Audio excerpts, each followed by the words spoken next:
వాగర్థావివ సంపృక్తౌ వాగర్థ ప్రతిపత్తయే జగతః పితరౌ వందే పార్వతీ పరమేశ్వరౌ గురవే సర్వలోకానాం భిషజే భవరోగిణాం నిధయే సర్వవిద్యానాం దక్షిణామూర్తయే నమః.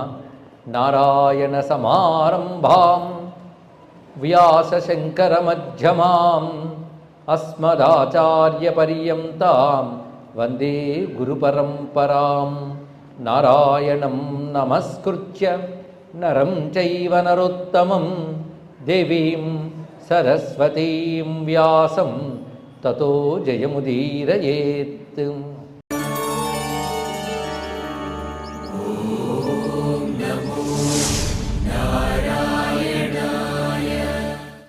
నర్మదాంబకు నమస్కరిస్తూ ఓంకారేశ్వరుని పాదపద్మాలకు అంజలిస్తూ కూర్మ పురాణంలో అనేక అంశములు, ప్రధానంగా కర్మ భక్తి జ్ఞానం అనేది మానవుడు తెలుసుకోవాల్సిన ప్రధానమైన విజ్ఞానం కనుక అది చెప్పడమే పురాణముల గమ్యం, వేదముల యొక్క గమ్యం. దాన్ని తెలియజేస్తున్నది కూర్మ పురాణం.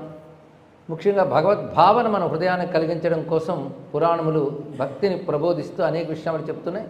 రుద్రుని యొక్క తత్వం చెప్పుకున్నాం. రుద్రుని అనేక రూపములు, రుద్రావిర్భావ విషయములు, నారాయణ తత్వము, లక్ష్మీనారాయణ యొక్క వైభవము ఇత్యాదులు. అందులో నారాయణుడు చెప్పిన మాటలు, ఆ మాట పుస్తకం కూర్మ పురాణం అంతా నారాయణుడు చెప్తున్నాడు. కూర్మరూపి అయిన నారాయణుడు దేవతలకి ఋషులకు ఉపదేశించిందే కూర్మ పురాణం. దేవీ మాహాత్మ్యం అనే అంశాన్ని ప్రారంభించుకున్నాం.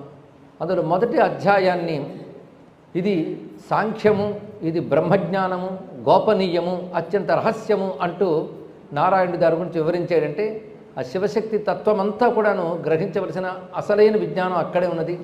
విశ్వమంతా శివశక్త్యాత్మకమని గ్రహించినప్పుడు విశ్వములో ఉన్న నేను కూడా శివశక్త్యాత్మకమని తెలిసి శక్తి ఏ శివుని అధిష్టానంగా తీసుకున్నదో ఆ శివుని తెలియజేయడమే శక్తి యొక్క లక్ష్యం గనుక శక్తి ద్వారా శక్తిని ఆశ్రయించి శక్తి ఎవరిని అధిష్టానంగా తీసుకున్నదో, ఆధారంగా తీసుకున్నదో ఆ పరతత్వం నందు లయం కావడమే అసలు ప్రయోజనం. అది శివశక్తి తత్వము అంటే చాలా విస్తారంగా చెప్పబడింది. శివుని యొక్క శక్తియే అనేక రూపములు, సౌమ్య, అసౌమ్య, శాంత, అశాంతాది వివిధ రూపములు ధరించి విశ్వమంతా వ్యాపించి ఉన్నది అని తెలియజేస్తూ, అటువంటి ఆ శక్తి శివునికి పత్నిగా ఎలా వచ్చింది అనే విషయంలో హిమవంతుని కుమార్తెగా కలిగిన విషయం చెప్పినప్పుడు బాలగా ఉన్నటువంటి ఆమెను చూసి మేనాదేవి మురిసిపోతూ ఉంటే అదే బాలని హిమవంతుడు చూడగానే ఆశ్చర్యకరమైన రూపంతో అమ్మవారు గోచరించారు. చతుర్ముఖాలతో, త్రినేత్రాలతో గోచరించగానే ఒక్కసారి భయచకితుడయ్యి అమ్మా నువ్వెవరు అని ప్రశ్న వేశాడు. అమ్మా నువ్వెవరు అనే ప్రశ్న ఒక పరిచయం తెలుసుకోవడానికి అడగడం ఒకటి, తత్వం తెలుసుకోవడానికి అడగడం ఒకటి. ఈ ప్రశ్నలు రెండు రకాలు ఉంటాయి. మీరు ఎవరండి అని అడగగానే వాడి పేరు చెప్తాడు లోకల్లో. ఇది అలాంటిది కాదు. నువ్వెవరు అంటే నీ యొక్క తత్వము తెలుసుకోవాలి, నీ యథార్థ స్వరూపాన్ని తెలుసుకోవాలి అనగా అమ్మవారు అనేటువంటి మాటలు మరొక్కసారి మననం చేసుకుని మాం విద్ధి పరమాం శక్తిం మహేశ్వర సమాశ్రయాం, నన్ను మహేశ్వరుని ఆశ్రయించి ఉన్నటువంటి పరమశక్తిగా తెలుసుకో. మాం విద్ధి, నన్ను తెలుసుకో. పరమాశక్తిని, పరమశక్తిని. ఈ శక్తి ఎవరిది? మహేశ్వర సమాశ్రయాం, మహేశ్వరుని ఆశ్రయించినటువంటి శక్తిని. అనన్యాం, నేను అనన్యను. అనన్య మాటకి అర్థం రెండు రకాలుగా చెప్పుకున్నాం. అనన్య అంటే ఆమె తప్ప రెండో వస్తువు లేదు. అదొకటి. ఈశ్వరునికి ఆమె వేరు కాదు, ఈశ్వరునికి అన్యము కాదు. అందుకే అనన్యాం. అవ్యయాం, పెరుగుదల తరుగుదల లేని పూర్ణతత్వం. ఏకాం, రెండవది లేదు. దీన్ని ఎవరు తెలుసుకుంటున్నారు యథాతథంగా అంటే పశ్యంతి ముముక్షవ, మోక్షకాంక్ష కలిగిన వారు ఈ విషయం తెలుసుకుంటున్నారు. అంటే ఈ విషయం తెలుసుకుంటే కానీ మోక్షం సిద్ధించదు. కానీ మోక్షం కావాలనుకున్నవారు ఈ జ్ఞానాన్ని గ్రహిస్తారు. పైగా అహం ఈ సర్వభావానాం ఆత్మ, అన్ని భావములకు ఆత్మని నేను. ఇక్కడ భావశబ్దానికి మరొక అర్థం ఏంటంటే కలిగినవి అని అర్థం. మన మనస్సులో వచ్చే థాట్స్, భావాలను కాదు. ఇక్కడ సృష్టిలో కలిగినవన్నిటినీ కూడా భావములు అంటారు. ఇక్కడ అలా కలిగిన వాటన్నిటికీ ఆత్మగా ఉన్నదాను నేను. కలిగినవి అనేకంగానే ఆత్మ ఒక్కటే. కానీ ఆత్మగా ఉన్నదాన్ని నేను. పైగా శివ, నేనే శివ. శివుడికి పేరేంటో ఈమె అదే పేరు శివ. శాశ్వత ఐశ్వర్య విజ్ఞానమూర్తి. అమ్మవారంటే శాశ్వతమైన ఐశ్వర్యము, విజ్ఞానము, దాని యొక్క మూర్తి. అంటే మూడు మూర్తి భవించుందులో ఉన్నాయి. శాశ్వతం అంటే సత్, ఇక విజ్ఞానం అంటే చిత్, ఇక ఐశ్వర్యం అంటే ఈశ్వరభావం. ఈశ్వరభావమే ఐశ్వర్యం. శాశ్వత ఐశ్వర్య విజ్ఞానమూర్తి సర్వప్రవర్తిక, అంతటి ప్రవర్తింపజేసేదానను. దీన్ని బట్టి పరాశక్తి అంటే మనకు అవగాహన కలుగుతున్నది. ఒక రూపము ఒక పేరు ఉన్నది మాత్రమే కాకుండా ఇది పరాశక్తి యొక్క అసలు స్వరూపం. అనంతానంత మహిమ సంసారార్ణవతారిణి. అనంతమైన దానిని నేను, అనంతమైన మహిమ గల దానిని నేను అనంతము, నా మహిమలు అనంతమే. నన్ను ఆశ్రయించిన వారిని సంసార సముద్రం నుంచి బయటపెడుతున్నాను అని చెప్తూ ఉంటే వింటున్నాడు ఆయన. వినడానికి బాగుంది. నీకు నేను ఇప్పుడు నా అసలు స్వరూపాన్ని చూపిస్తాను. అంతా నేనే అంటూ ఉంటే అంతా నువ్వే అని నాకు తెలియాలి కదమ్మా. వినడానికి బాగుంది, అయితే శాస్త్రం చెప్పింది అనుకుంటాం. పైగా చెప్తున్నది ఆవిడే అయినప్పుడు అంతా ఆవిడని గ్రహించగలిగే అవకాశం ఉన్నది. ఏదో ఎవరో చెప్పారంటే అనుకుంటా, చెప్తున్నది ఆవిడే కదా అంతా నేనని. అంతా నేననేది స్వరూపం పేరు ఐశ్వర్య రూపం అంటారు. ఇది మనకి విశ్వరూపం అనే పేరు చెప్తున్నాం. విశ్వరూపం మనం అంటున్నాం, కానీ భగవద్గీత మాత్రం ఐశ్వరం రూపం అన్నది. ఇక్కడ పరమం ఐశ్వరం రూపం. పరమమైన ఈశ్వర రూపం ఏమిటయ్యా అంటే విశ్వరూపమే. విశ్వరూపం అంటే ఏమిటి? సమస్తము. సమస్తము తన రూపమేను ఎరుకు కలిగించాలి. సమస్తమును మనం ఏకకాలంలో చూడలేము, ఏకదేశంలో చూడలేం. ఏకకాలం అంటే వర్తమానం, కానీ కాలం అనంతం. అనంతమైన కాలాన్ని ఏకకాలంలో చూడలేము, అనంతమైన రూపాలని ఏకకాలంలో చూడలేము. అనంత దేశాన్ని కానీ అనంత కాలాన్ని కూడా ఏకకాలంలో ఏకదేశంలో చూడలేం. అదే మనం ఇక్కడున్నామంటే మొత్తం ప్రపంచం చూస్తున్నామా? ఇది గది మాత్రమే చూస్తున్నాం. అక్కడ ఆ మాటకు వస్తే మొత్తం మనం ఉన్న ఓంకారం కూడా ఒక్కసారి ఇక్కడ చూడలేము. మొత్తం ఒక్కసారి దేశము కాలము భేదము లేకుండా సర్వదేశముల యందు సర్వకాలముల యందు సర్వ వస్తువులు యందు అంటే సర్వభూతముల యందు వ్యాపించున్న తత్వాన్ని ఒకే చోట సర్వకాలములను కలుపుతూ సర్వదేశములను కలుపుతూ చూపించడం అనేది అంత ఆశ్చర్యం. అది సామాన్యమైనది కాదు, చూడడం కూడా సామాన్యం కాదు. అది కేవలం అమ్మవారి అనుగ్రహం మాత్రమే దాని చేతనే సాధ్యమవుతుంది. అది చూడగలగాలంటే ఈ చక్షువులు పనికిరావు. ఎందుకంటే ఈ చక్షువులు ఏకకాల ఏకదేశ ఏక వస్తువుని చూడగలవు. మొత్తం చూడగలగాలంటే ఈ కన్ను పనికిరాదు. ఎందుకంటే ఏది దేనికుందో అది అదే చేస్తుంది అంతే. కానీ ఈ కన్నుతో భగవంతుడు కనబడాలి అంటే ఈ కన్నుతో కనబడేది భగవంతుడు కాడు. ఈ కన్నుతో కనబడేది వేరు. దీనికున్న పరిమితులు చాలా ఉన్నాయి. దీని పేరు చర్మచక్షువులు.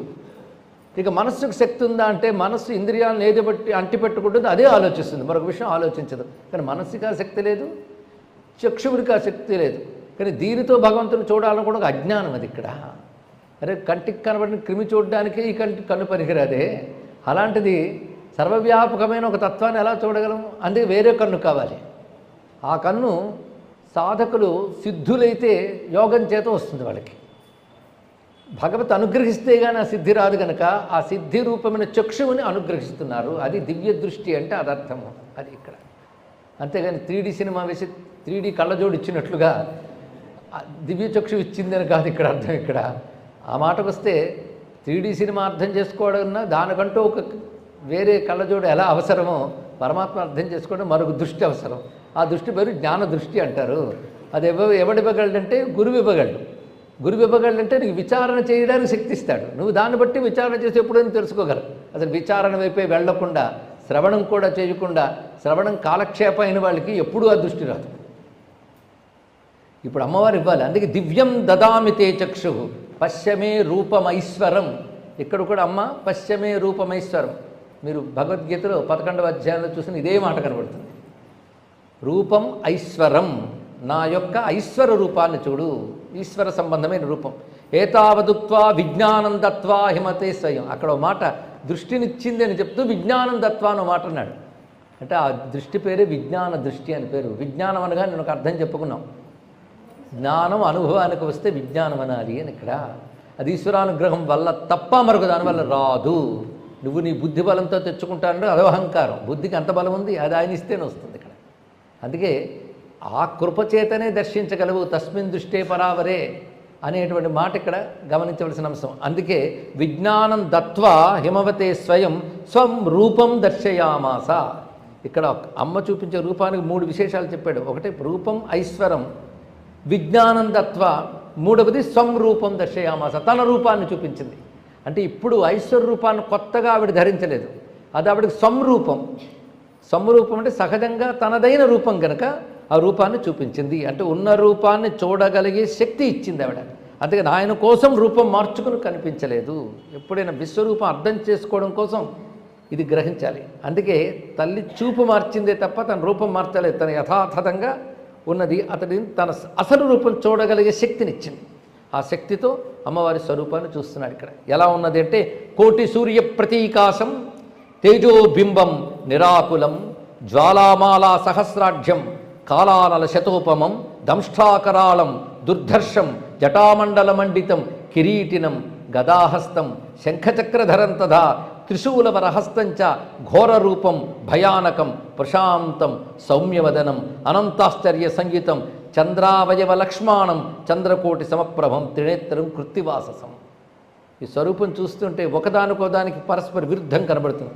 కోటి సూర్య ప్రతీకాశం, అది కోటి సూర్యుడితో సమానమైన వెలుగు, అంటే అలౌకికమైన మహాతేజస్సు. రెండవది చంద్రకోటి సమప్రభం, చంద్రకోటి కోట్ల చంద్రుడితో సమమైన కాంతి ఉంది. అయితే ఒక కాంతి ఉండాలంటే రెండు చెప్పేది ఏమిటి అంటే అది ఇది కూడా ఆవిడగా ఒక చోట చూపిస్తున్నారు ఇక్కడ. చంద్రకోటి సమప్రభం చంద్రావయవ లక్ష్మాణం, చాలా విశేషమైన చంద్ర అవయవములు చిహ్నములు కలిగినది. చంద్ర అవయవములు అంటే అర్థం ఏమిటి అంటే చంద్ర అంటే చది ఆహ్లాదైన ధాతువు ప్రకారంగా ఆవిడ శరీరం యొక్క సర్వలక్షణములు దర్శించిన వారికి ఆహ్లాదాన్ని ప్రసన్నతని కలిగించే లక్షణాలతో కూడి ఉన్నటువంటిది. పైగా ఒక ముందు కనిపించింది తేజోబింబం, మహాతేజోబింబం. అది ఎలా ఉన్నదంటే దాని ఆకులత్వం లేదు, అంటే దానికి ఎటువంటి క్షోభ లేదు, బాధ లేదు, అటువంటి మహాతేజస్సు. జ్వాలామాలా సహస్రాఢ్యం, వేల కొలది జ్వాలామాలికలతో ఉన్నది. కాలానల శతోపమం, వందల కొలది కాలాగ్నులతో సమానంగా ఉన్నది. ప్రళయకాలంలో వచ్చే అగ్నులకి కాలాగ్నులు అంటారు. అటువంటి కాలాగ్నులు వందల కొలది కలిసినట్లుగా ఉన్నది. అంటే అది చంద్రకోటి సమప్రభం, సూర్యకోటి సమప్రభం, కాలానల శతోపమం అని చెప్పినప్పుడు చంద్ర సూర్య అగ్నిస్వరూపమైనటువంటిది అటువంటి కాంతి. పైగా కొన్ని రూపాలు ఎలా కనబడుతున్నాయంటే ఒకదానిలో బహురూపాలు, ఒక్కదానిలో బహురూపాలు అంటే బహురూపాలు ఒక్కదానిలో గోచరిస్తున్నాయి. అంటే ఆ మాట ఇటు తిప్పినట్టు అన్నాం. ఒక్కదానిలో బహురూపాలు అంటూ బహురూపాలు ఒక్కదానిలో అన్నప్పుడు బహురూపాలని ఒక్కటిగా చూడగలిగే జ్ఞానం అది. ఇక్కడ బహురూపాలు ఒకదాని యొక్క అనేక వ్యక్తీకరణలు, అది విశ్వరూపంలో ఉన్న విషయం. విశ్వంలో బహు ఉంది, అనేకత్వం ఉంది, ఒకదానొకటి విరుద్ధం ఉంది. సూర్యుడు చంద్రుడు రెండు విరుద్ధమే, కానీ రెండు ఉన్నాయి విశ్వంలో. అన్నీ తనలో చూపిస్తూ అన్నీ తాననే స్పృహ కలిగిస్తున్నది. కనుక అనేకత్వాన్ని ఏకముగా దర్శించగలిగే జ్ఞానమే విశ్వరూపము. ఆ ఏకమేవుడు పరమేశ్వరుడే, అది చూపిస్తున్నది. ఇప్పుడు అనేకం చూస్తున్న స్పృహ ఒక్కటే, ఇది అమ్మవారి రూపం అని. కానీ అనేకం చూస్తున్నా ఇది అమ్మవారి రూపం స్పృహ లేదా ఆ ఎరుక అనుభూతి కలుగుతుంది ఇక్కడ. అది విశ్వరూపంలో అద్భుతం. అందుకే ఎన్ని రకాలు చూపిస్తున్నా అంటే దంష్ట్రాకరాళం దుర్ధర్షం జటామండలమండితం కిరీటినం గదాహస్తం. జటామండలములు ధరించినటువంటి స్వరూపములు, కిరీటము దాల్చి గద శంఖము చక్రము పట్టుకున్న రూపం. శంఖచక్ర గదాపద్మములు అనగానే మనకు స్ఫురించేదెవరో తెలుసు, నారాయణి. త్రిశూలవరహస్తంచ ఘోర రూపం భయానకం త్రినేత్రం కృత్తివాససం. మూడు కన్నులతో కృత్తివసనము ధరించి త్రిశూలము ధరించి వరదహస్తం ధరించున్నది. మొత్తానికి ఘోర రూపం భయానకం, భయాన్ని కలిగించేటువంటి ఘోరమైన రూపాలు. ప్రశాంతం సౌమ్యవదనం, ప్రశాంతమైన సౌమ్యవదనాలు. అనంత ఆశ్చర్య సంయుతం, అనంతములైన ఆశ్చర్యాన్ని కలిగించేటువంటి స్వరూపముగా అమ్మవారు గోచరించారు. పైగా ఆ స్వరూపం ఎన్ని విధాలుగా ఉన్నదో ఒక్కొక్క వర్ణన చాలా విశేషంగా ఉన్నది. అండస్థం చాండ బాహ్యస్థం బాహ్యమాభ్యంతరం పరం. అండమునకు లోపలున్నది, అండమునకు వెలుపులున్నది. అంటే బ్రహ్మాండములకు లోపల తానున్నది, వెలుపుల తానున్నది. ఇలా చూస్తుంటే బాహ్యం అభ్యంతరం పరం, బాహ్యములో అభ్యంతరంలో ఉంటూ అతీతంగా కూడా ఉన్నది. ఇవన్నీ కూడా మనం చదువుతున్న వాటిలో ఉన్నది. అందుకే బాహ్యాభ్యంతర వ్యాపిన అనే మాట మనకు బాగా తెలిసినది. అని అంతర్బహిష్ట తత్సర్వం వ్యాప్య నారాయణీ స్థిత. నారాయణ స్థిత నారాయణ స్థిత అన్న స్వరూపం ఒకటే. సర్వశక్తిమయం శుభ్రం సర్వాకారం సనాతనం బ్రహ్మేంద్రోపేంద్ర యోగీంద్రై వంజమాన పదాంబుజం సర్వత పానిపాదాంతం సర్వతోక్ష శిరోముఖం. అన్ని వైపులా పాదాలే, అన్ని వైపులా నేత్రములే, అన్ని వైపులా శిరస్సులే, అన్ని వైపులా ముఖములే కలిగినది. శిరోముఖం అని రెండు చెప్పాడు ఇక్కడ. ముఖం అంటే నోరు, శిరస్సు అంటే మిగిలినటువంటి భాగం.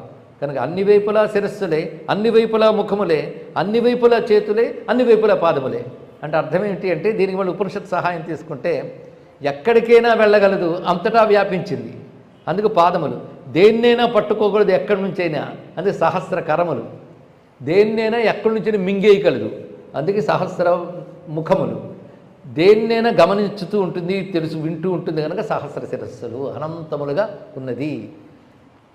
సర్వమావృత్య తిష్టంతీం దదర్శ పరమేశ్వరీం. ఇది అని ఒక్క చోటు విడిచిపెట్టకుండా అంతటా తానే ఆవృత్య వ్యాపించబోయి చూపిస్తున్నది. ఇది అంతా కలిపి ఉపనిషత్తులో ఒక్క ప్రథమ వాక్యంలోనే చెప్పారు, ఈశావాస్యమిదం సర్వం. అంటే ఆ అనుభూతి ఇప్పుడు కలుగుతుంది. హేమవంతుడికి ఆ మాత్రం వేదవాక్యం తెలియదా అండి? అనుభవానికి రావడం అనేది గొప్ప విషయం ఇక్కడ. ఇది సాధన బలపడి సిద్ధావస్థలో ఎవరో కోటి తెచ్చుకుంటాడు. విశ్వమంతా విశ్వేశ్వరిగా దర్శించేవాళ్ళు అంత తేలిక కాదు. ఇప్పుడు అమ్మవారు దర్శనం ఇచ్చారు హిమవంతునికి, అతని యొక్క తపో బలం వల్ల పొందగలిగాడు. దృష్ట్వా తదిదృశం రూపం దేవ్యా మాహేశ్వరం పరం భయేన చ సమావిష్ట. ఎంత చూపించినా జీవలక్షణం ఒకటి ఉంటుంది. అది ఇంకా పూర్తి స్థితికి వచ్చే వరకు తట్టుకోవడం కష్టమే. అందుకే ఒకవైపు అమ్మ ఇచ్చిన చూపుతో చూస్తూ ఉన్నా ఆయనకు ఒక్కసారి భయేన చ సమావిష్ట సరాజా హృష్టమానస. భయంతో ఉన్నాడు, ఆనందంతో ఉన్నాడు అన్నారు. రెండు ఏకకాలంలో కలుగుతున్నాయి. ఎందుకంటే అమ్మ రూపం సాక్షాత్కరిస్తే ఆనందం కాక ఇంకేమిటండి. నిజంగా మనకి మనస్సులో భగవంతుడి మీద భక్తి ఉంటే వర్ణిస్తున్నప్పుడే విని ఆనందిస్తాం, అటు ఇటు చూపులు తిరగవు. అది భక్తి యొక్క లక్షణం. అలాంటిది ఆవిడ సాక్షాత్కరించినప్పుడు హిమవంతుడు లాంటి భక్తుడికి తపస్వికి ఆనందం కలగదు. అది హృష్టమానస. కానీ అనంతత్వాన్ని దర్శించేటప్పుడు కలిగేటువంటి ఒక సంభ్రమ భావం భయ. కానీ భయము హృష్టము రెండూ కలిసిపోయినాయి. భయేన చ సమావిష్ట సరాజా హృష్టమానస ఆత్మన్యాధాయ చాత్మానం ఓంకారం సమునుస్మరన్. ఆ తట్టుకోవడానికి గాను మనస్సుని నెమ్మదిగా కూడగట్టుకుని ఓంకారాన్ని స్మరిస్తూ అమ్మవారిని స్తుతిస్తున్నాడు. ఈ స్తుతి అత్యద్భుతమైన ఒకనొక విస్తారమైన స్తోత్రం ఇక్కడ వస్తున్నది. ప్రతి స్తోత్రము ఒక సూక్తమని మొదటి రోజు ఎందుకు చెప్పామో తెలుసుకుంటున్నాం. కనుక మొత్తం ఇది పూర్తయ్యేటప్పుడు ఎన్ని స్తోత్రాలు వస్తాయో, ఎన్ని సూక్తాలు వస్తాయో, వేద సూక్తాలకు ఎన్ని ప్రయోజనాలు ఉన్నాయో పురాణ స్తోత్రాలకు అంత ప్రయోజనం ఉన్నది. అందుకే కృపయా మునినాకృతం అని చెప్పినట్లుగా వేదమునందున్న గహనమైన గంభీరమైన అధికార నియమాలతో పొందవలసిన మంత్రాలని అందరికీ అందుబాటులో తేవడం కోసం దయతో వ్యాసుడు చేసిన ప్రయత్నం పేరు పురాణం. కానీ తరించడానికి యోగం లేని వారు కలిలో తమ మేధావులు అనుకుని ఆయనంత సులభం చేసి మనకు అందిస్తుంటే లేనిపోని వెర్రిమొరి ప్రశ్నలతో దూరం పెడుతున్నాం. కానీ పురాణాలు చక్కగా పట్టుకుంటే వేదం ద్వారా సాధించిన ప్రయోజనాలు సాధించవచ్చు. ఇది కొంచెం ఆలోచనాపరులకు పనికొచ్చే అంశం ఇక్కడ చెప్పడం జరుగుతుంది. సాధకులకి ఆలోచనాపరులకి మాత్రమే పనికొచ్చే అంశం ఇది. ఒక మాట అంటారు మహానుభావులు తాడేపల్లి రాఘవేంద్ర శాస్త్రి గారు, ఇప్పుడు వేద సూక్తాన్ని సిద్ధింపజేసుకునే శక్తి తక్కువ కలియుగ మానవులకి అన్నారు. ఇక్కడ ప్రస్తుతం ఉన్న మానవులకి. ఎందుకంటే వేదములకి కావలసినటువంటి సదాచారం కానీ శౌచాది నియమాలు కానీ లుప్తమైపోతాయి రాను రాను. అలాంటప్పుడు ఒక సూక్తం ఎంత చదివినా పండించుకునేటువంటి శక్తి తగ్గిపోతుంది. ఎందుకంటే విత్తనం గొప్పది కావచ్చు కానీ నేలలో సారం లేనప్పుడు ఎంత వేసినా ఫలితం లేదు కదా. అదేవిధంగా వేద సూక్తములు గొప్పవే, కానీ దాన్ని పండించుకోగలిగిన జీవన విధానాలు లేవు ఇప్పుడు. కానీ ప్రతివాడు బయలుదేరిపోతున్నాడు, నేను ఎందుకు చదవకూడదని స్వరాది నియమాలు లేకుండా చేయడం మనం చూస్తున్నాను. దానికి కూడా కలి లక్షణం అనాలి ఇక్కడ. అని ఫలించవు సరికదా, విపరీత ఫలాన్ని కూడా ఇస్తాయి. అందుకే కృపయామునినాకృతం అన్న మాట తీసుకుంటే అలాంటి ఇబ్బందులు ఉన్న సమయంలో దాని ఫలితం పొందడం కోసం మహానుభావుడు వ్యాసుడు పురాణ రూపములతో అనుగ్రహించాడు. ఇది తెలుసుకోండి, పురాణములు అనుగ్రహ స్వరూపాలు. అందుకే పురాణములు ప్రాచీన విద్యలు. అటు వేదం అర్థం చేసుకోవడానికి పనికి రావడమే కాదు, వేదాదుల సహాయం లేకపోయినా మనం తరించడానికి పురాణములు సహకరిస్తున్నాయి. పురాణముల వల్లనే సనాతన ధర్మం, భక్తి, జ్ఞానం బలపడి నిలిచి ఉంది సామాన్య జనుల్లో కూడా. అందుకే పురాణం ప్రజా విద్య. గహనమైన వేదాంత విషయముల్ని సామాన్య ప్రజల్లోకి కూడా వెళ్ళేటట్టు చేసి అధికార భేదాన్ని అనుసరించి వారిని తరింపజేయడానికి పురాణం పనిచేసినట్లు ఏది పనిచేయలేదండి. అందుకే నేటికి సనాతన ధర్మం పురాణముల వల్ల మాత్రమే నిలబడింది అని ధైర్యంగా చెప్పచ్చు. వ్యాసుడు కూడా భారత రచన కూడా పురాణ శైలిలోనే చేశాడు. ఎందుకంటే పురాణం యొక్క ప్రయోజనం తెలుసు గనక పురాణముల్ని ఆయన చక్కగా విభజించాడు గనక ఆ మహానుభావుడు పురాణమును అంత గౌరవించాడు. అందుకే ఈ పురాణం కూడా ఈ చెప్పబోతున్న ఈ సూక్తం అత్యంత మహిమాన్వితము గనక ఇంత ఉపద్ఘాతం చెప్పబడుతున్నది. ఇదేమిటంటే నామ్నాం అష్టసహస్రేణ తుష్టావ పరమేశ్వరీం. 1008 నామాలు అమ్మవారివి ఇక్కడ చెప్పబడుతున్నాయి. పార్వతీ సహస్రనామ స్తోత్రం అంటారు దీన్ని. పార్వతీదేవిపై సహస్రనామ స్తోత్రం ఉందా అంటూ ఉందండి. లలితా సహస్రనామం మనకు తెలుసు, లక్ష్మీ సహస్రనామం తెలుసు, సరస్వతీ సహస్రం కూడా ఉంది. పార్వతీదేవికి సహస్రనామం ఇక్కడ కనబడుతుంది. ఎందుకంటే వాడు పార్వతి కదా, తన కూతురు, మర్చిపోవద్దు. తన కూతురేనా అని డౌట్ వచ్చేటట్టు చేసింది ఆవిడ. ఎందుకంటే బాల నా కూతురు అన్న భావం మొదటే పోగొట్టి ప్రశ్నింపజేసి ఆ రూపాన్ని కూడా మించిపోయి చూపించాక ఈవిడ పరతత్వం అనే భావంలోకి వెళ్ళిపోయేటప్పుడు పరతత్వం అనే భావంలోకి వెళ్ళిపోయి పార్వతిని స్తుతిస్తున్నాడు ఇక్కడ. అయితే పార్వతి ఎవరు? పార్వతి పేరుకి అర్థం ఏంటంటే కులోచిత నామ్న అన్నాడు. తన కులానికి ఉచితమైన పేరు పెట్టాడు అన్నాడు ఇక్కడ. పర్వతుడు కదా, అందుకు పార్వతి, పర్వత సంబంధమైనది పార్వతి, పర్వతపుత్రి అని అర్థంట. అమ్మవారికి నవ్వి నువ్వు పెట్టిన పేరు కదరా, నీకు పుట్టకముందు నా పేరు అదండి. ఇదేమిటి బాబు, పార్వతి అనే పేరు నీకు పుట్టకముందు ఉందా? పర్వతరాజు పుత్రిక కనుక నేను పార్వతి అన్నాం కదా, నాకు పుట్టకముందు నీకు పేరు ఎలా ఉంటుంది అంటే అమ్మ నవ్వుతూ సమాధానం చెప్తుంది. అది గ్రహించవలసిన అంశం. అంటే అవతరించినప్పుడు పేరు పెడతాను, కానీ బ్రహ్మమునికి ఆ పేరు అన్వయింపబడాలి, అప్పుడు అది మంత్రం అవుతుంది. అది రహస్యం. అది పార్వతి అనేది గొప్ప మంత్రం. అందుకే మనం పార్వతీ నామాన్ని అమ్మ నామాల్లో ప్రధానంగా చెప్తూ ఉంటాం. పైగా పార్వతి అంటేనే అర్థం తెలిస్తే కలిగే ఆనందం అంతా ఇంత కదండి. ఆ మాట కోసం పర్వతానికి పర్వతం అని పేరు ఎందుకు వచ్చింది? అది తెలిస్తే పార్వతి అర్థమవుతుంది. ఆలోచించాలి. నామం అనేస్తే కాదు, నామం ఆలోచిస్తే జ్ఞానం వస్తుంది. వచ్చేస్తున్న భయంతో ఆలోచించాం మనం. కానీ మనం నామం ఆలోచన విచారణ చేయాలండి, అప్పుడు స్మరణ చేస్తాం. విచారణ స్మరణగా ఎప్పుడు మారుతుంది? విచారణ చేస్తే కదా స్మరణ అవుతుంది. స్మరణ అంటే జ్ఞాపకం పెట్టుకోవడం. ఏది జ్ఞాపకం పెట్టుకుంటావు? జ్ఞానం జ్ఞాపకం పెట్టుకోవాలి. అందుకే నామాన్ని విచారిస్తే వచ్చిన జ్ఞానం జ్ఞాపకం పెట్టుకుంటే స్మరణ కనుక నామస్మరణ ధన్యోపాయం ఉన్నారు ఇక్కడ. పర్వత అని పేరు ఎందుకు వచ్చింది అంటే పర్వం అనే మాట ఎప్పుడైనా విన్నారా? పర్వం అంటే కణుపు, భాగం అని అర్థం. అయితే భాగాలంటికి పర్వం అనకూడదు.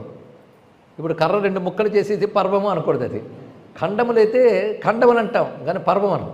పర్వం అంటే భాగం ఉంటుంది కానీ విడిపోదు.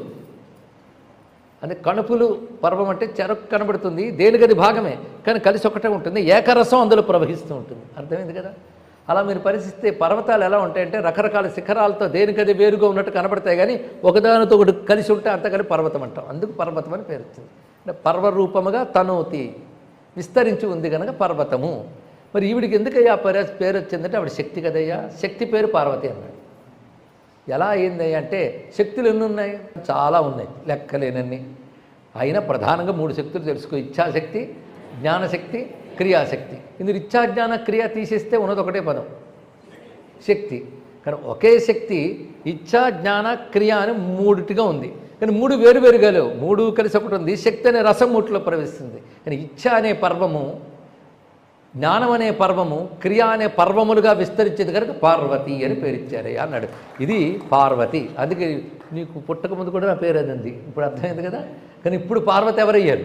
కేవల శక్తి రూపం. అందుకే పార్వతి మహామంత్రమైంది. శ్రీ పార్వత్యై నమః అంటే చాలు. ఇక్కడ మహామంత్రం అది.